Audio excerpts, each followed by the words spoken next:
Jujutsu Kaisen का अब नया चैप्टर और बिल्कुल लास्ट चैप्टर अब पूरी तरीके से आ चुका है, जो कि है चैप्टर 271। और ये चैप्टर इस जुजुत्सु काइसेन की स्टोरी को भी एंड करेगा। बाकी अगर तुमने जुजुत्सु काइसेन की स्टोरी को पूरा रीड किया है या देखा है तो तुम्हें ये एंड भी अब पूरा देखने के लिए मिल गया है। बाकी यूजी और सुकुना की स्टोरी को भी एंड करता हुआ हमें इसमें दिखाया गया है। बाकी ये तुम चैप्टर देखना और तुम्हें ये चैप्टर कैसा लगा तुम जरूर बताना। साथ ही नरेशन तुम्हें कैसी लगी मेरी ये भी जरूर बताना। और वीडियो अगर तुम्हें पसंद आई तो प्लीज लाइक जरूर कर देना और चैनल को सब्सक्राइब जरूर कर लेना, क्योंकि मैं आगे और भी मांगास पे वीडियो लाऊंगा। बाकी मेरी वीडियोस पे तुम्हारा रिस्पांस कुछ ज्यादा खास दिख नहीं रहा है, तो प्लीज रिस्पांस दिखाते हुए एक लाइक तो कर ही देना। तो इस चैप्टर की शुरुआत एक पोस्टर के साथ होती है जिसमें हमें ये दिखाया जाता है कि ये सभी कैरेक्टर्स जुजुत्सु काइसेन के उन सभी कैरेक्टर्स को हमें दिखाया जाता है, सभी सॉर्सरर्स को दिखाया जाता है जिन्होंने इस कहानी को पूरा किया है। अब चैप्टर वहीं से शुरू होता है जहां हम पिछली बार देखते हैं कि यूजी, नोबारा और मेगुमी को एक लास्ट मिशन दिया गया है, जिस मिशन में वो एक लड़की के पास पहुंचते हैं जिसे काफी अजीबोगरीब चीजें दिखाई दे रही होती है, जिसको ये समझते हैं कि ये एक कर्ज का काम है।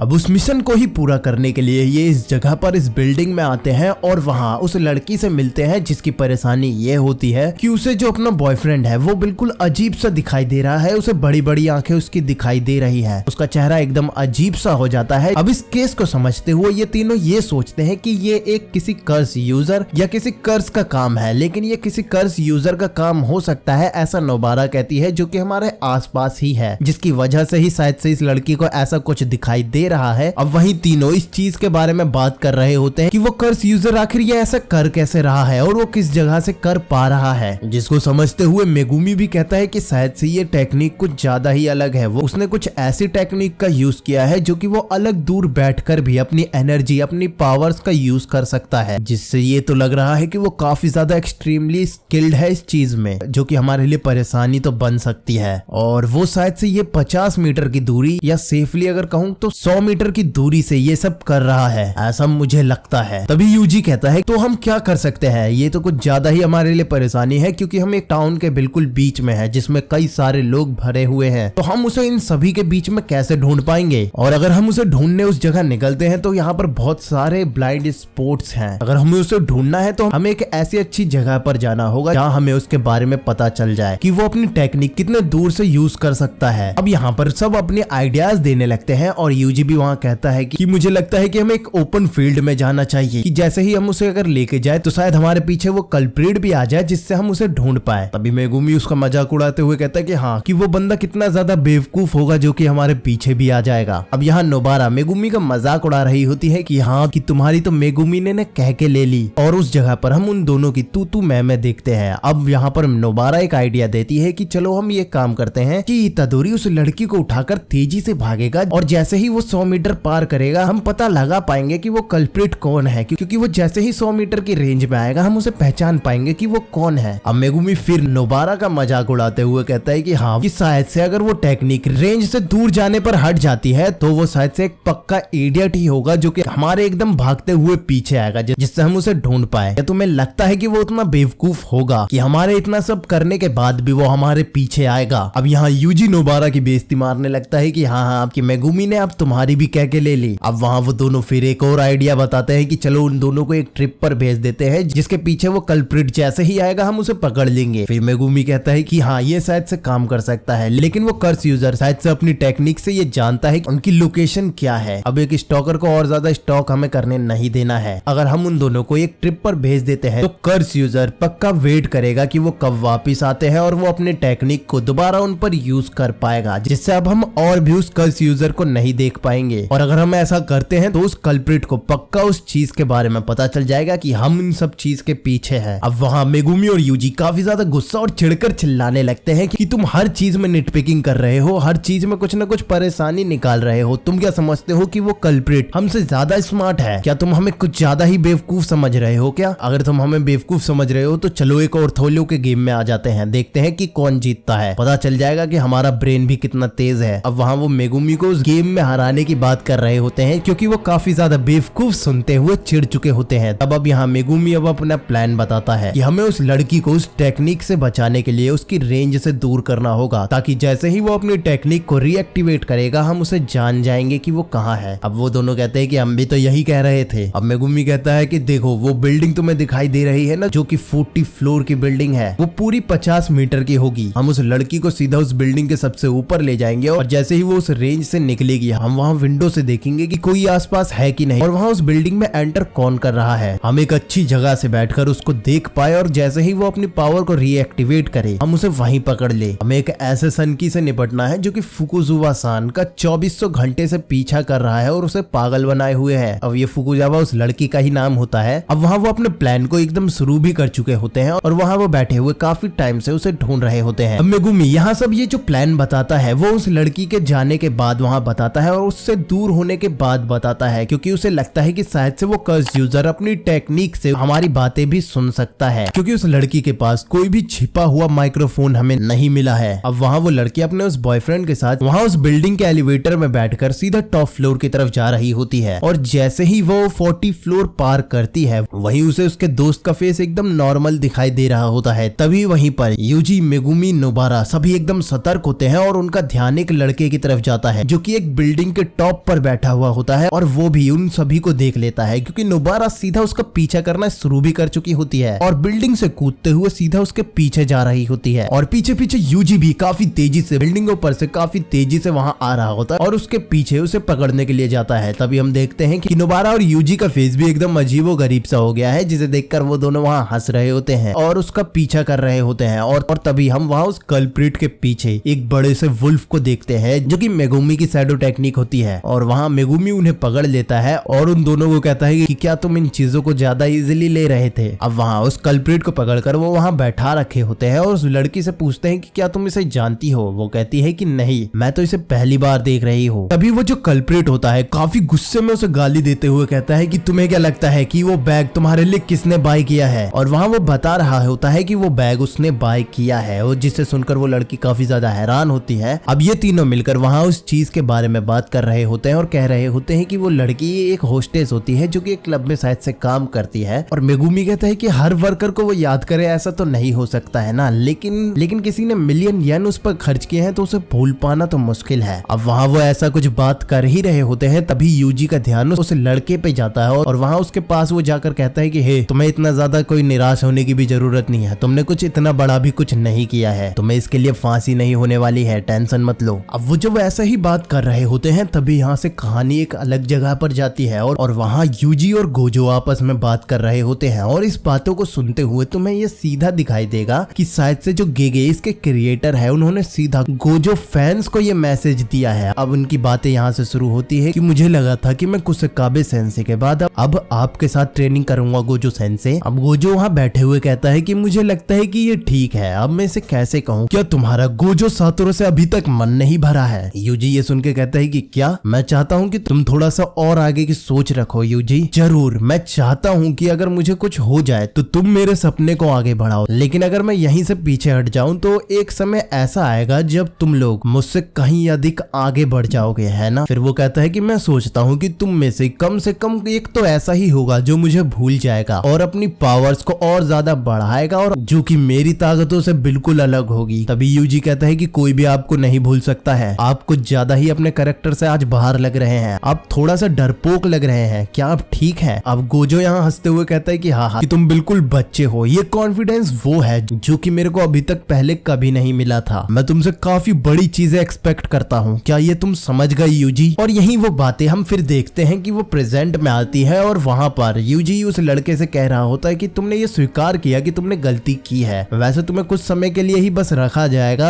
और फिर तुम एक नई मिशन के साथ हमारी ही हेल्प करोगे, मैं तुमसे बहुत बड़ी उम्मीदें रखता हूँ। ऐसे वो अपनी और गोजो की वहाँ लास्ट लाइन दोहरा रहा होता है जो कि उसके बीच हुई थी। अब हम वहाँ देखते हैं कि वो वहाँ से जाने लगते हैं और नोबारा यूजी से पूछती है कि वैसे तुमने उस चीज का क्या किया। यूजी कहता है कि मैंने उसे उछाल दिया। वो कहती है कि क्या। फिर यूजी कहता है अरे मजाक कर रहा हूँ, उसका अब तक तो एक अच्छा खासा तावीज बन गया होगा, अब वो ज्यादा डेंजरस भी नहीं है, अब सब ठीक है। और ऐसा कहते हुए वो अपनी फिंगर को देख रहा होता है जो कि वहाँ कटी हुई होती है और कुछ वहाँ सोचने लगता है। अब यहाँ से कहानी फिर एक अलग सी जगह पर जाती है और फिर हम वहाँ देखते हैं सुकुना और माहितो को, और वहाँ माहितो और सुकुना में बात चल रही होती है और सुकुना के साथ साथ माहितो को भी एक हाईलाइट दी गई है। और यहाँ हम देखते हैं कि माहितो कह रहा होता है कि हाय सुकुना, किसने सोचा था कि मैं तुम्हें यहाँ देखूंगा। अब सुकुना वहाँ हंस रहा होता है और कहता है कि अच्छा, यहाँ हमारी शायद से तीसरी कन्वर्सेशन है। मेरी टेक्निक सोल के साथ खिलवाड़ करती है, आखिरकार इसे एक अवशेष माने। अब तुम्हारा भी उस रास्ते पर वेलकम है जहाँ आत्माएं रास्ते पर अपने एक साइकिल में चलती है।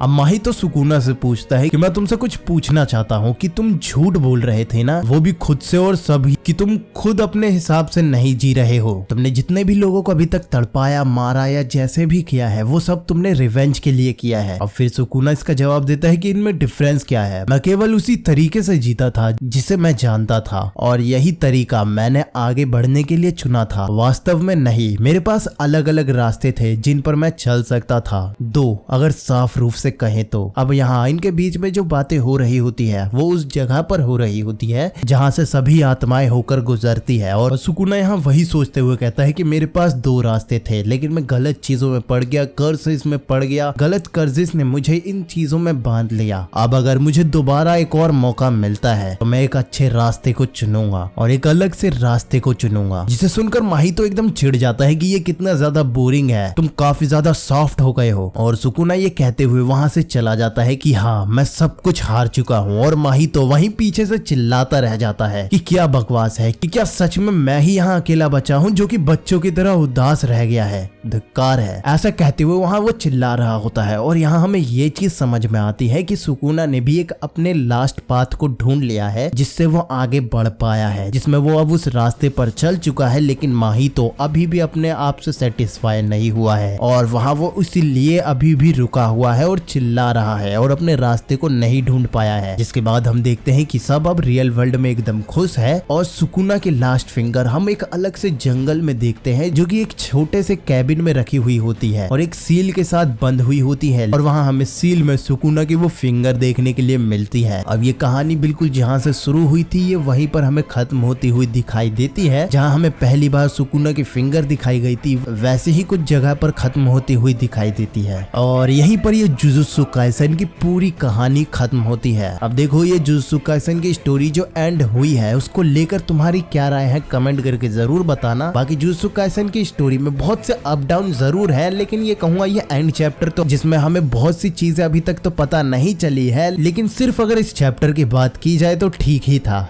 जिसमें सुकूना क्या इरादा रखता है आगे जाके ये हमें देखने के लिए मिल गया। बाकी जुजुत्सु काइसेन 2 को लेकर जो लीक्स या रूमर जो फैल रहे थे कि हमें आगे जाके देखने के लिए मिल सकता है, बाकी इस स्टोरी को तुम देखकर ये समझ सकते हो कि शायद से अगर गेगे या कुतामी के मन में अगर कोई कहानी आई जुजुत्सु काइसेन को लेके आगे बढ़ाने की तो वो पक्का आगे ला सकते हैं, क्योंकि उन्होंने अपने वर्ल्ड को पूरी तरह से एंड नहीं किया है, अपने कैरेक्टर्स को एंड नहीं किया है जो कि इन कहानी को आगे ले जा सकते हैं। तो शायद कभी फ्यूचर में हमें देखने के लिए मिल जाए, जिसके लिए वेट तो हम जरूर करेंगे। बाकी ये जुजुत्सु काइसेन की जर्नी तुम्हारे लिए कैसी थी तुम कमेंट करके जरूर बताना। और वीडियो अगर तुम्हें पसंद आई और मेरी नरेशन तुम्हें पसंद आई हो तो प्लीज वीडियो को लाइक जरूर कर देना और चैनल पर नए हो तो सब्सक्राइब कर लेना। तो मिलते हैं अगली वीडियो में।